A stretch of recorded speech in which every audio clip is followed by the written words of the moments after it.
మాదాపూర్లో ఒక విషాద ఘటన చోటు చేసుకుంది. ఇద్దరు దంపతులకు ముగ్గురు కుమారులు పెద్ద కుమారుడు పీటర్. తనకి పెళ్ళయింది. సో పిల్లలు కూడా ఉన్నారు. సో రీసెంట్‌గా 20 రోజుల క్రితం ఆయన మరణం చెందారు. సో మరణం చెందిన తర్వాత అతని స్వగ్రామానికి తీసుకెళ్ళి సో మొత్తం అంత్యక్రియలంతా కూడా చేసుకుంటూ తిరిగి హైదరాబాద్‌కి తన భార్య, పిల్లలు వచ్చిన తర్వాత పిల్లల్ని భార్యని ఇంట్లోకి రాకుండా కేవలం రోడ్డు పైన అంటే బాల్కనీలోనే పడుకునే విధంగా ఏర్పాటైతే చేశారు. ఇక్కడి నుంచి వెళ్ళిపోండి అనే కార్యక్రమాలు ఇక్కడ చేసుకుంటూ కూడా ఉన్నారు. సో ఇదంతా కూడా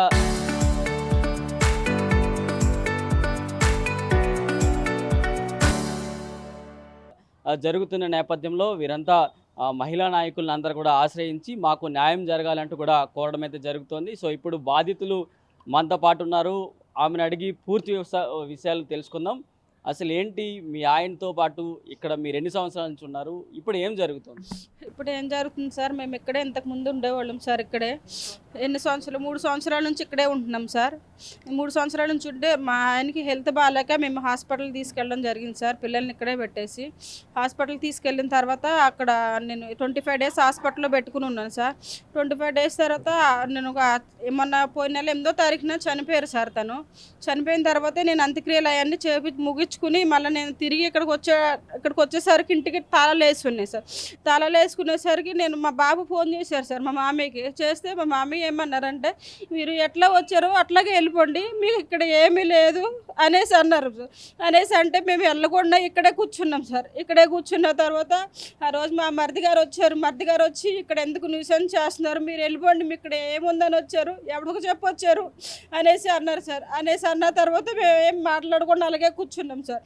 అలాగే కూర్చున్న తర్వాత ఇక్కడ నుంచి వెళ్తారా వెళ్ళరా చంపని మీదకి వచ్చి మమ్మల్ని చంపడానికి వచ్చారు సార్. మమ్మల్ని వచ్చి ఇంక పిల్లల్ని వేసుకుని ఇంకా నేను ఇక్కడే ఉంటున్నాను సార్. నేను పిల్లల్ని వేసుకుని ఇక్కడే ఉంటుంటే నైట్ మొత్తం మమ్మల్ని టార్చర్ పెట్టారు. టార్చర్ పెట్టిన తర్వాత మేము ఎక్కడికి వెళ్తారా వెళ్ళరా అని నైట్ 9 నుంచి మార్నింగ్ 7 వరకు ఒకటే టార్చర్ సార్. పిల్లల్ని కూడా కనేసి ఇక్కడ కూడా పడుకొని వెళ్ళే సార్. అసలు పిల్లలు పడుకొని ఉంటే పైకి లేకపోతే గట్టిగా అరిసి వాళ్ళని బెదిరించి చంపుతామని పడుకోనియకుండా నైట్ మొత్తం కుర్చీల్లో కూర్చోబెట్టాను సార్. దోవల్లో మా అమ్మగారిని మా మరదలు సార్. ఏమంటున్నారమ్మా అంటే మీ ఆయన ఈ 40 సంవత్సరాల నుంచి ఇంట్లో ఉంటున్నప్పుడు సో ఆయనకి ప్రాపర్టీలు ఎంత కొంత ఆస్తుల భాగం ఉంటుంది, సో ఇంట్లో కూడా వాటా ఉంటుంది. మరి అలాంటప్పుడు మిమ్మల్ని ఎందుకు బయటకు వెళ్ళమంటారు? ఏమని రీజన్స్ అడుగుతున్నారు? ఏమంటే వెళ్ళిపోమంటున్నారు సార్. మాకు ఇక్కడ ఏమి లేదు. మా కొడుక్కి పిల్లలు పుట్టలను మా కోడలివే కాదు, మా ఇంట్లోనే లేరని చెప్తున్నారు సార్. మాకు మీరెవరో కూడా మాకు తెలియదు, ఈ పిల్లలు కూడా ఎవరో మాకు తెలియదు, ఇక్కడ నుంచి వెళ్ళిపోండి అంటున్నారు సార్. తాళం తీమని ఎంత పోతుల్లో ఉన్న తాళం కూడా తెలియదు సార్. అసలు ఆ రోజు మొత్తం ఇంక పిల్లలకి అన్నం లేకుండా ఏమి లేకుండా కూర్చొని ఉంటే ఇంకా ఆ రోజు మొత్తం టార్చర్ పెట్టి పడుకుని గేట్లు కాడ ఈ రౌండ్ మొత్తం మమ్మల్ని రౌండ్ వాళ్ళ డాడీ మా ఇద్దరు మరుదులు మా మాంగారు ఇంటి చుట్టూరు తిరిగేవాళ్ళు సార్. మమ్మల్ని ఎక్కడికి వెళ్ళకుండా కత్తి తీసుకుని మమ్మల్ని వచ్చారు చంపడానికి. నేను పిల్లల్ని పెట్టుకొని పడుకోకుండా నైట్ మొత్తం కాపులో కాసుకుంటున్నా సార్. రేత్రి ఎటువంటి రక్షణ లేదు అసలు. నాకు వచ్చింది ఇక్కడికి ఎందుకు వచ్చారు, నువ్వు ఎవడవరా, నువ్వు ఇక్కడికి ఎందుకు వచ్చి ఉంటున్నారా, నీకు ఏం కావాలి, మాకు ఇక్కడ ఏం లేదు. మా డాడీకి గుండెపోటు వచ్చింది, మేము హాస్పిటల్లో జాయిన్. మా డాడీ వచ్చి నాకు మాట్లాడుకోండి, మీకు ఇక్కడ మర్యాద ఇచ్చేవాళ్ళు ఎవరు లేరు, మా డాడీ ఒక్కడే మీకు మర్యాద ఇస్తారు అనేసి అన్నారు. అన్న తర్వాత నేను ఏం మాట్లాడలేదు. ఇప్పుడు పోలీసుల దగ్గరికి వెళ్ళారా? పోలీసులకి ఫిర్యాదులు ఏమైనా చేశారా? పోలీసులకు ఫిర్యాదు చేసే వాళ్ళు ఏం రెస్పాండ్ అవ్వలేదు సార్. రెస్పాండ్ అవ్వ ఒక సార్ అన్నారు, మీకు ఏదన్నా వాళ్ళు సార్ మా మామయ్యని పిలిచి అడిగారు. అడిగితే మా మామయ్య అన్నారు, ఈమె మా కోడలు కాదు, ఈ పిల్లలు మా కొడుకు పుట్ల మా మనవరాలు కాదంటే సార్ అడిగారు, మరి నువ్వే చదివిపించావు కదా వెళ్ళి అని అడిగారు సార్. చదివిపించావు, నేనే స్కూల్ నుంచి తీసుకొచ్చాను అనేసి అన్నారు సార్. మరి తీసుకొచ్చిన మీ పిల్లలు ఎట్లా కాదంటావు అన్నారు సార్. అని అక్కడ నుంచి గుండె నొప్పి వచ్చినట్టు అక్కడ నుంచి తీసుకుని వెళ్ళిపోయారు సార్. అక్కడ నుంచి వెళ్ళిపోయిన తర్వాత ఇంకా నేను పిల్లల్ని పెట్టుకుని అక్కడే ఉన్నా. ఏమ్మా మరి వాళ్ళు ఏం మాట్లాడట్లే, ముందుకు రావట్లే, మరి నువ్వు వెళ్ళి కోర్టును ఆశ్రయించు, DNA టెస్ట్ చేయించుకో, DNA టెస్ట్ చేయించుకుంటే అప్పుడు ప్రూవ్ అయితే అది ఏముందో అది నీకే వస్తుంది, నీ పిల్లలకే వస్తుంది అని చెప్పారు సార్. నన్ను అన్న తర్వాత నేను అన్నాను, నా దగ్గర తినడానికి కూడా ఏమీ లేదు సార్. నేను పిల్లలకు కూడా అడుక్కుని పెట్టుకుంటున్నాను అనేసి అనే సార్.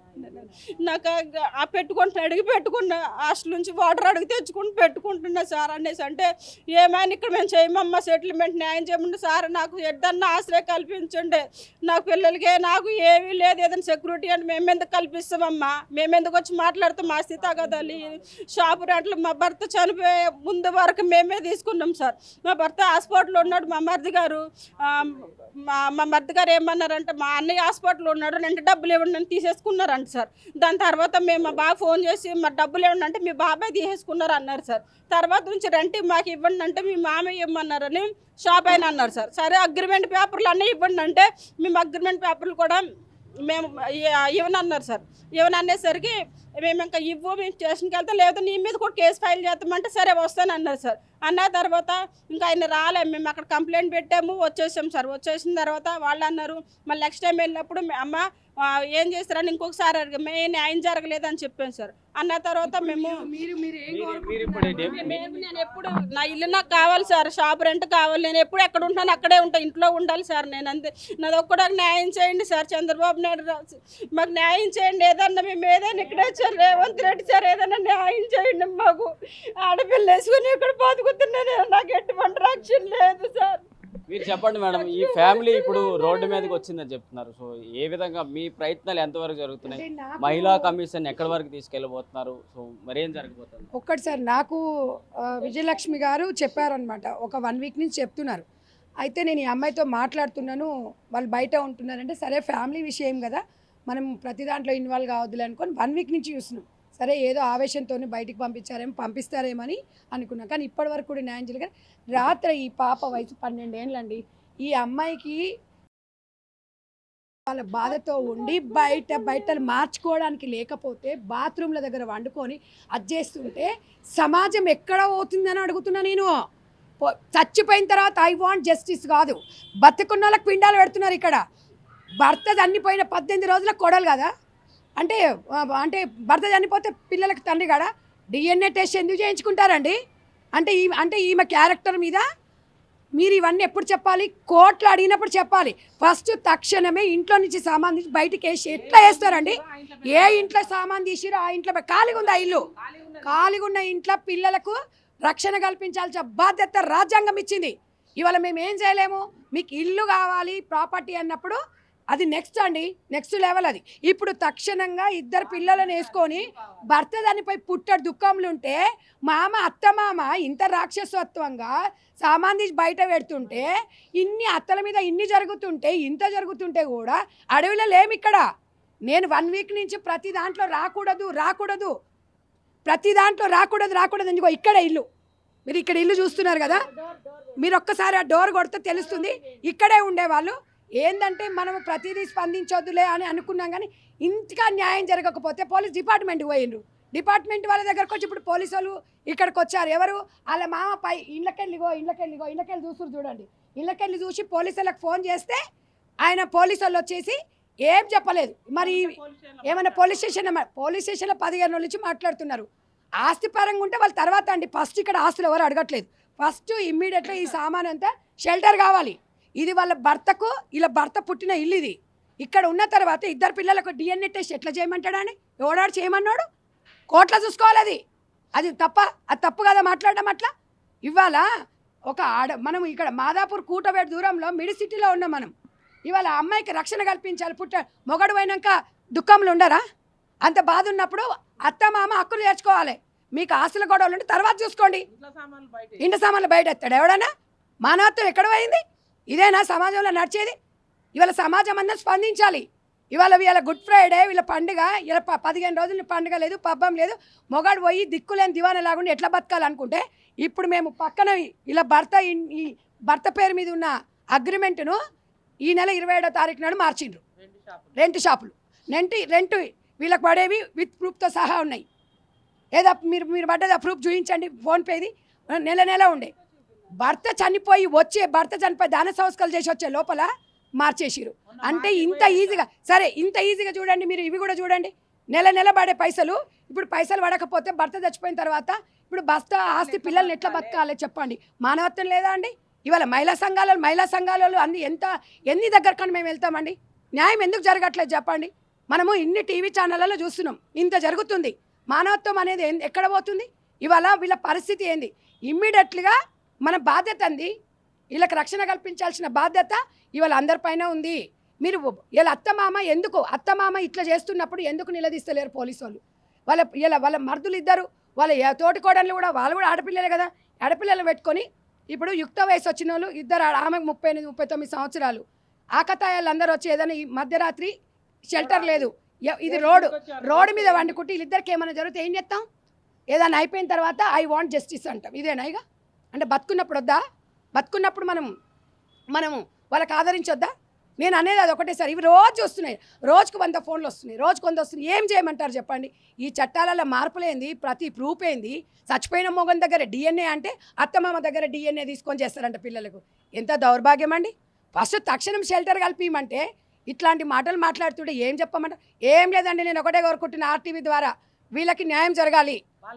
వాళ్ళ ఇల్లు ప్రస్తుతానికి ఇప్పుడు వాళ్ళకు ఉండడానికి షెల్టర్ కావాలి. మళ్ళీ రెంట్ అనేది సెకండరీ, కూర్చొని మాట్లాడుకొని అది లీగల్గా వెళ్తారేమో. ఫస్ట్ ఇమ్మీడియట్గా ఎట్లయితే సామాను బయట పడేసిరో సామాను ఇంట్లో పెట్టాలో, వీళ్ళకు రక్షణ కల్పించాల్సిన బాధ్యత మాత్రం వాళ్ళ అత్త మామ పైన ఉంది. ఇదే చెప్తున్నాం, మేము అందరం ఒకటే కోరుకుంటున్నాం. చిన్న పిల్లలు, ఆడపిల్ల, మీరు అర్థం చేసుకోండి. ఎందుకంటే కొన్ని ఛానల్ ముందర మాట్లాడదు. ఆ అమ్మాయి నాకు ఇందాక చెప్పినప్పుడు నాకు మస్తు బాధ ఇస్తుంది. ఎక్కడ బట్టలు కట్టుకుంటుందండి? రోడ్డు మీద ఉంటే 20 రోజుల నుంచి ఎక్కడ తండ్రి పోయి వాళ్ళ ఫాదర్ పోయి పుట్టడి దుఃఖంలో ఉంటే ఎక్కడ ఆ పిల్ల? తండ్రి ఇలా రక్షణ కల్పించినోడు తండ్రి పోయిండు. మామ నాకు నా పిల్లలు కాదంటాడు. అరే ఫోటోలు, బర్త్డే ఫోటోలు ఉన్నాయి, రోజు స్కూల్కు తీసుకొచ్చేటాడు. అరే నీ అమ్మ ఆస్తి గురించి ఇంత ఆర్థిక బంధాలా? అంటే బంధాలు అనుబంధాలు ఏం లేవా? మీ బతుకుల పాడుగా ఏం బతుకులు ఇవి? అంటే డబ్బు ముఖ్యమా? అంటే కొడుకున్నప్పుడు పిల్లలు, కొడుకు పోయిన తర్వాత పోతారా? ఇదేనా మామ అంటే? ఒక తండ్రిలాగా వాళ్ళ తండ్రి చచ్చిపోయినందుకు తండ్రి స్థానం ఉండి పిల్లల్ని గుండెలు చేర్చుకోవాలి. కోడల్ని ఇంటికి వెళ్ళి వచ్చింది అనుకుందాం, నీ పిల్లల నీ రక్త సంబంధమే కదా, నీ రక్త సంబంధం కాదు, DNA చేయించుకోమంటారు. ఎంత మాట అండి అది? మాట్లాడవచ్చు అట్లా? DNA అంటే ఎప్పుడు, ఏ టైంలో వేస్తారు అసలు? ఎంత ఇప్పుడు వీళ్ళిద్దరు ఇక్కడ వండుకుంటే వాళ్ళ నాయన గేట్ కాడు ఉంటాడు, మా పిల్లలకి ఏమవుతుందని. అంటే ఇవాళ నిద్ర పోకుండా ముసలాయన. అంటే నేను అనేది ఏంటంటే, సమాజంలో ఎక్కడికి పోతున్నాం? ఇమ్మీడియట్గా రక్షణ కల్పించాల్సిన బాధ్యత మరి డిపార్ట్మెంట్ పైన ఉంది. 10-15 రోజులు అయిందంటే వెళ్తున్నారు. ఇక ఈ అక్క వాళ్ళ సంఘాల వాళ్ళు వీళ్ళు నాకు అక్క వాళ్ళు పొద్దునే నాకు, అక్క మీరు రండి, ఇంకా సీరియస్గా ఉంది అక్క, ఒకసారి రండి అంటే సరే అని చెప్పి నేను వచ్చిన. నేను అనేది ఏంటంటే, నేను ఎవరిని ఏమనట్లేదండి, వీళ్ళకి తక్షణం రక్షణ కల్పించాలి, న్యాయం జరగాలి. వాళ్ళ ఇల్లు వాళ్ళకి కావాలి. సెకండరీ వాళ్ళ ప్రాపర్టీస్ ఏమైనా వాళ్ళు కూర్చొని మాట్లాడుకొని లీగల్గా చేసుకోండి. ఇప్పుడు తక్షణ కర్తవ్యం ఏంటంటే, వాళ్ళకి ఇల్లు ఖాళీగా ఉంది, మీరు ఒక్కసారి మొత్తం ఖాళీగా ఉంది, మీరు ఒక్కసారి కెమెరా ఆ డోర్ మొత్తం లోపలికి వెళ్ళిపోతే మొత్తం ఖాళీగా ఉంది. మరి ఈ సామాన్ అంతా బయట ఉంది. మరి ఇప్పుడు అది అంతే పైశాచిక ఆనందమేగా? చెప్పండి, మానవత్వం అనేది లేదా అండి కొంచెం? అని మొన్నటి వరకు మీ కొడుకు చచ్చిపోయేంత వరకు సేవలు చేసింది మీ కొడుకుకు, మీ ఇంట్లో పెట్టుకొని. ఇవాళ అసలు మాకు తెలియదండి అంటాడండి, ఆమె ఎవరో కూడా మాకు తెలియదు అంటాడు. ఎంత దౌర్భాగ్యం అండి! లావాదేవీల విషయంలో 2 కొడుకులు ఉండగానే, కొడుకు చచ్చిపోగానే కోడలికి 2 కొడుకులకు పిల్లలు లేరంట. వీళ్ళు ఈ చచ్చిపోయిన కొడుకు 2 పిల్లలు. ఇలా వారసులు ఎవరండి? వీళ్ళు గారా? నేను అనేది ఏంటంటే, సమాజంలో ఆర్థిక బంధాలు వెంబడి చావకండి. ఒక బంధాలు అనుబంధాలు అనేది ఉండని. ఎక్కడ జరుగుతున్నాయి, ఏం చేస్తే రోజు పొద్దున్న లేస్తే ఇవే చూడాలి, ఇవే చేయాలి. ఏం చేస్తామండి? ఏం న్యాయం చేయాలి చెప్పండి? మాకు పిలిచినాము, వచ్చినాము, ఉంటున్నాము. ఇక్కడ న్యాయం జరిగే వరకు మేమైతే ఇవాళ కమిషనర్ కూడా కలుద్దాం అనుకుంటున్నాం. న్యాయం జరగాల్సిందే. ఇంకొక ఆడపిల్లకు భర్త చనిపోతే, అంటే భర్త చచ్చిపోతే అత్తగారింట్లో స్థానం ఉండదా ఇక? అంటే ఇక భర్తతో పాటు కోడలు కూడా పోద్దా? అంటే పిల్లలు కూడా పోతారా? ఏంది ఇది? ఏం సతీ సావంగానం? ఏమనుకుంటారు అసలు? ఏందండి ఈ కోర్టులేంది, లాలేంది? అంటే కొడుకుతో పాటు ఇక కోడలు చచ్చిపోతుందా? కొడుకు చచ్చిపోయినా వాళ్ళకున్న 2 పిల్లలే ఆస్తులు, బిడ్డ పిల్లలు గారు, వారసులు బిడ్డ పిల్లలు గారు. బిడ్డ ఓ ఇంటి కోడలు, బిడ్డకు కూడా హక్కు ఉండదు. తల్లిదండ్రులు ఉన్నంత వరకు వాళ్ళ ఆస్తులు ఏదైనా ఉన్నప్పుడు వాళ్ళ లావాదేవీలు చూసుకోవాలి. ఇలా ఈ వారసులే నీ కొడుకు పుట్టిన పిల్లలు, మనవడు మనవరాలు. ఇది కాదని చెప్పేసి కొడుకుతో పాటు పిల్లలు చచ్చిపోయారంటే ఆ పిల్లలు రేపు సమాజానికి ఏం మెసేజ్ ఇస్తారు? ఇలా వాళ్ళ అమ్మని చూసుకోవాలనా? తల్లి పిల్లలను చూసుకోవాలా? పిల్లలు తల్లిని చూసుకోవాలనా? రేపు ఎట్లా బతకాలి, స్కూల్కి పోవాలి, ఎగ్జామ్స్ ఉన్నాయి, పిల్లల పరిస్థితి ఏంది? ఏమండి, మానవత్వం ఎక్కడ చచ్చిపోయి ఎక్కడుంది? కాపాడండి. బాధేస్తుంది. మీరు చెప్పండి, ఇప్పుడు మీ కూతురు దాంతో పాటు ఇద్దరు మనవలు చూసుకోవడానికి మాత్రం మీరు ఎక్కడి నుంచి వచ్చారు? ఎక్కడి నుంచి, ఏ ఊరు నుంచి వచ్చారు? మా ఏలూరు నుంచి వచ్చామండి. ఏలూరు నుంచి వచ్చాము. మా అమ్మాయికి స్థానం కావాలి. స్థానం లేదో సామానం మొత్తం అన్నీ బయటపడేసేసారు. నేను కాపలా కాస్తున్నాను మా అమ్మాయికి. మేము వచ్చినప్పుడు నుంచి కూడా ఇక్కడే కూకొని ఉంటే చంపేస్తాను నా కొడుకు, నువ్వు బయటకు వెళ్ళి, నీకు ఇక్కడ ఏమి రక్షణ లేదు, నీకు ఏం సమాధానం లేదు, ఇక్కడ నువ్వు బయటికి వెళ్ళి పోలీస్ స్టేషన్లో పడుకొని లేదా రైల్వే స్టేషన్లో పడుకు బండి ఎక్కి వెళ్ళిపోండిరా, ఆ కొడకలా చంపేస్తాం, బ్యాగులకి బయటపడేసేస్తాం, ఇక్కడ నీకు ఏమందని తీసుకొచ్చారు, నువ్వు ఎవడరు నువ్వు అని అడిగాడు. పెళ్ళి ఎప్పుడు జరిగింది? జరిగిన తర్వాత అల్లుడు గారు మీతో ఎలా ఉండేటోళ్ళు? ఆయన మరణం తర్వాత ఎప్పుడు ఎందుకు ఇలాంటి పరిస్థితులు వచ్చాయి? బాగుండప్పుడు బాగానే ఉన్నారండి, చనిపోయాక ఇవి వచ్చినాయండి. అది సో పెళ్లి జరిగేటప్పుడు ఇటు అటు చూసుకోమంటారు కదా, సో అవతలి మీ పిల్ల తాలూకు అత్త మామ ఏమని చెప్పి మీకు పెళ్లి జరిగింది, ఏ విధంగా జరిగింది? అప్పుడు బాగానే ఉన్నారు, బాగా చూసుకుంటాం అనుకున్నాను. అది మీరు చెప్పమ్మా, ఏం జరుగుతుంది అసలు ఇంతకీ? ఏం జరుగుతుందంటే ఏం చెప్పమండి, పిల్లకి రక్షణ కావాలండి. చంపేస్తానంటున్నారు, అది అంటున్నారు, ఇది అంటున్నారు. ఆయన కనీసం హాస్పిటల్లో ఉండగా తండ్రి కాదు, తమ్ముడు కాదు, అక్కడ రాలేదండి. నా బిడ్డ తిని తినక ఎంత బాధపడి నా కొడుకులాగా చూసుకున్నామండి అల్లుడిని. మమ్మల్ని తండ్రిలాగా చూసుకున్నాడండి. అంత బాగా చూసుకున్నాం, బతికించుకుందామని ఎంతో తాపత్రపడ్డామని. అయినా సరే బతకలేదు, చనిపోయినాక మరి ఇక్కడికి వచ్చినాక వీళ్ళు ఇన్ని బాధలు పెడుతున్నారు. నీకు ఇక్కడ ఏమీ లేదు, నీ పిల్లలు మా కొడుకు పుట్టలేదు, మా అన్నయ్యకు పుట్టలేదు అంటాం, మీరెవరో మాకు తెలవదు అంటాం. నాన్న రకంగా ఇబ్బందులు పెట్టి వచ్చిన రోజున పడుకొని కూర్చొని లేదండి కాపలా కాసుకుంటా అన్నదమ్ములు ఇద్దరు మమ్మల్ని తిట్టుకుంటా నాన్న రకమైన మాటలు, చంపేస్తాను, పొడి చేస్తాను, ఈసిరేస్తాను, మీరు ఇక్కడ ఉండొద్దు, రైల్వే స్టేషన్లోకి వెళ్ళండి, ట్రైన్ ఎక్కి వెళ్ళండి, అక్కడికి వెళ్ళండి, ఎక్కడికి వెళ్ళమని చాలా మమ్మల్ని ఇబ్బందులు పెట్టారండి. అయినా సరే మేము ఎక్కడికి వెళ్ళలేదండి. నా బిడ్డకి రక్షణ కలుగు చేయండి. ఎక్కడికి నా బిడ్డ ఎక్కడైతే ఉందో నా బిడ్డ అక్కడ ఉండాలి, నా బిడ్డకు వచ్చాయి, నా బిడ్డకి రావాలని మిమ్మల్ని కోరుకుంటున్నానండి నేను. సో ఫైనల్గా నువ్వు చెప్పు, ఏం జరిగింది, మీ డాడీకి ఏం జరిగింది, ఇప్పుడు మీ తాత వాళ్ళు ఏమంటారు? అంటే మీరు నా కొడుకు పుట్టలేదు, మీరు ఇక్కడ నుంచి వెళ్ళిపోతారా, వెళ్ళరా, లేదా నేను కత్తులు తీసుకొని వచ్చారు. యాక్చువల్గా కత్తులు తీసుకొని వచ్చి పీక మీద కట్టారండి. పీక మీద కట్టేసరికి గట్టిగా అరిసేసరికి దూరంగా వెళ్ళిపోయి ఇంకా ర్యాష్గా మాట్లాడడం, అమ్మమ్మని తాతది చాలా బ్యాడ్ లాంగ్వేజ్గా మాట్లాడడము అలాంటివి చేశారు. చేసిన తర్వాత మీ బ్యాగులు పడదొప్పుతాను ఇక్కడ నుంచి. మీ డాడీ ఉన్నప్పుడు ఎలా ఉండేది, సో అప్పుడు ఎలా ఉండేది, ఇప్పుడు ఎందుకు ఇలా మారింది? అంటే ఆ ఆస్తి మొత్తము నాకు వస్తుందా అని ఫస్ట్ మా తాత మా బాబాయ్ మేము ఎక్కువ ఇక్కడ వచ్చిన కానీ డాడీ ఉన్నప్పుడు అందరు బాగానే ఉన్నాం, అందరం కలిసిమెలిసి అందరూ ఉండేవాళ్ళం. మేము ఇక్కడికి వచ్చి 3 years అయింది. 3 yearsలో ఫస్ట్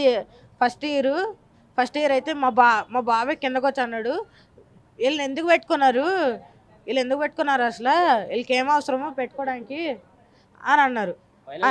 ఇప్పుడు ఏం చెప్తాను? ఫైనల్గా అంటే మాకు ఆశ్రయం కాదు, మాకు షెల్టర్ కావాలి, మా డాడీకి వచ్చే ఆస్తి మొత్తం మాకు కావాలి. సో ఇది మొత్తంగా హైదరాబాద్ మాదాపూర్లో ఒక విషాద ఘటన అని చెప్పుకోవాలి. సో ఇతని ఆ తండ్రి చనిపోయిన తర్వాత తన భార్యను అలాగే ఇద్దరు పిల్లలను కూడా బయట పెట్టిన అత్తామామల పరిస్థితి ఇప్పుడు హైదరాబాద్లో చోటు చేసుకుందని చెప్పుకోవచ్చు. సో ఈ భవనంలోనే ఉండేవాళ్ళు.